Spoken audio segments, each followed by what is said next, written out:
अस्सलाम वालेकुम। मैं आपको जन्नत टिप्स में खुशामदीद कहती हूँ, जहाँ आपको मिलेंगे घरेलू टोटके जो आपको खूबसूरत ही नहीं सेहतमंद बनाने में भी मदद करेंगे। तो देर मत कीजिए, अभी हमारे चैनल को सब्सक्राइब कीजिए और रोज़ाना न्यू अपडेट्स हासिल कीजिए। शुक्रिया। इंशाल्लाह हमारी हर नई वीडियो आपके लिए बहुत मुफीद साबित होगी। आज हम आपको बताएंगे टमाटर के फवाइद। इसका जूस रोज़ाना इस्तेमाल करने से ब्लड प्रेशर कम होता है। टमाटर के रस में पानी मिलाकर कुली करने से मुंह के छाले दूर हो जाते हैं।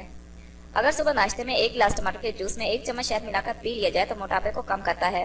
टमाटर चिकनाई को खत्म करता है और बड़े हुए मसालों को साइज छोटा करने में मुफीद है। टमाटर चेहरे के दाने और दाग धब्बों को दूर करता है। टमाटर का मास्क बनाने का तरीका। टमाटर को कांटे की मदद से पीस लें और 15 मिनट चेहरे पर लगाएं। 15 मिनट बाद ठंडे पानी से चेहरा धो लें। अगर आपको ये वीडियो अच्छी लगे तो हमारे चैनल को लाइक और शेयर जरूर करें और बेल के आइकॉन पर जरूर क्लिक करें ताकि हमारी हर नई आने वाली वीडियो आपको फौरी मिल सके।